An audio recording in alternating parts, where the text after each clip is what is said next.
আসসালামু আলাইকুম রাহমাতুল্লাহি ওয়া বারাকাতুহু। কেমন আছো আপুরা ভাইরা সবাই? আশা করি ভালো আছো। আজকে আবার চলে আসলাম নতুন আরেকটা রান্না নিয়ে। রুই মাছ দিয়ে, আলু দিয়ে, টমেটো দিয়ে ঝোল করব। তো চলো দেখা যাক কি কি লাগবে আমার। এখানে টমেটো কেটে নিচ্ছি, একটা টমেটো 4 টুকরা করছি।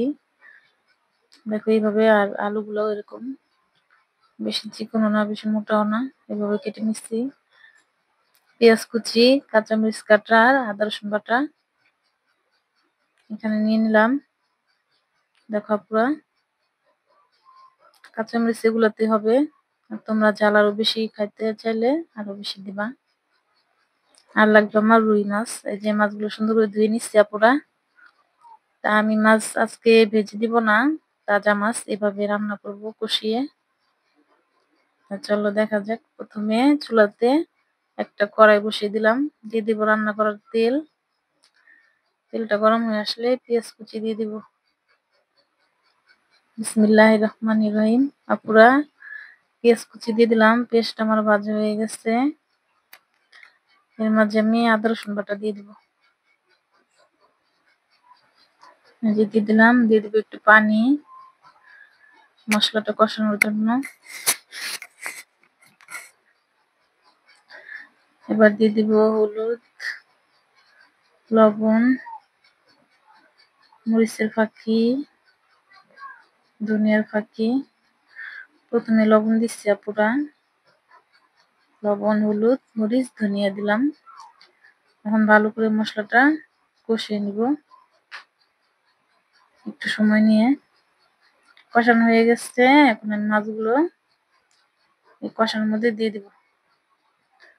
মাছগুলো আগে কষিয়ে তারপরে উঠিয়ে নিব আমি। দেখো সব তরকারিতে তো মাছ ভেজেই খাই, কিন্তু এই মাছগুলো তাজা ছিল, সেজন্য কাঁচা মাছ দিয়ে রান্না করব, মানে কষিয়ে রান্না করব, ভাজবো না। আর মাছ কষায় রান্না করে খাই দেখতেও ভালো লাগে। দেশ গ্রামে কিন্তু এইভাবে রান্না করে বেশিরভাগে সবাই। এবার ডেকে দিব, কষানো হোক।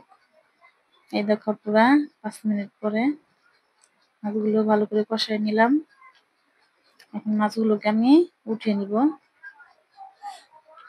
এই দেখো পুরা। এখন এই কষানোর মধ্যে আলু দিয়ে দিব। দিয়ে দিলাম আলু। এবার একটু ঢেকে দিব। আর মাছগুলো ভালো করে সাবধানের সাথে উঠিয়ে নিতে হবে যাতে না ভাঙে। আমি এভাবে রান্না করলে মাছ একটাও ভাঙবে না, একটু মাছও ভাঙবে না, দেখবা। এখন আলুটা কষানো হয়ে গেছে, এর মাঝে টমেটো গুলা দিয়ে দিব। কারণ এখনকার টমেটো তো কি বলে, কিভাবে রাখে মানুষ, মানে শক্ত থাকে, সিদ্ধ হতে চায় না, সেজন্য কষানোর মধ্যে দিয়ে দিলাম। এখন টমেটোটা ভালো করে কষিয়ে নিতে হবে সময় নিয়ে। দেখো পুরা, যারা বলে মানে টমেটো সিদ্ধ হয় না, তারা এইভাবে রান্না করে খেয়ে দেখবা, টমেটো একবার গলে যাবে, সিদ্ধ হবে না। মানে আমার কষানো হয়ে গেছে পুরা। এখন আমি তরকারির ঝোলটা দিয়ে দিলাম।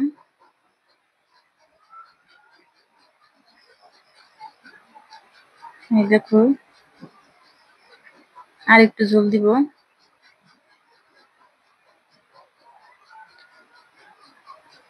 বাস হয়ে গেছে ঝোল দেওয়া। এখন আমি এটা জাল করব, পরবর্তীতে মাছ দিব। এখন মাছ দিব না, কড়াইটা একটু সোজা করে বসিয়ে নিই।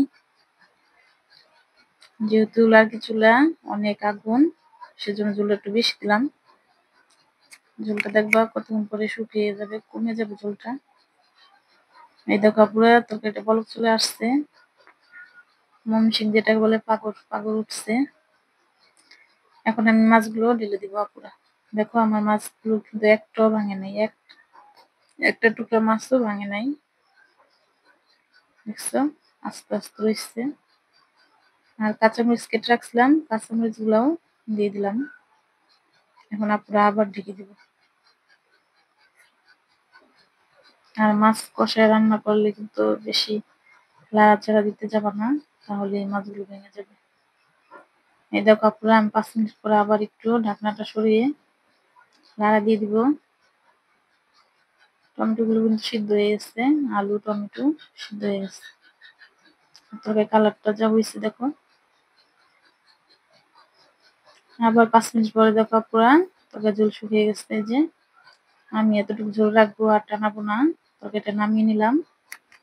এখন একটা বাটিতে বেড়ে তোমাদের দেখাইতেছি। এই যে দেখো পুরা আলু দিয়ে টমেটো দিয়ে মাছের ঝোল, দেখো মাশাআল্লাহ খুব সুন্দর হয়েছে। তা পুরা তোমরা এইভাবে রান্না করে খেয়ে দেখবা। তা পুরো আমার ভিডিওটা ভালো লেগে থাকলে আমার চ্যানেলটাকে সাবস্ক্রাইব করে রাখবা, আর নতুন নতুন ভিডিও পাওয়ার জন্য বেল আইকনটি অন করে রাখবা। আজকে এই পর্যন্তই আপুরা, আল্লাহ হাফেজ।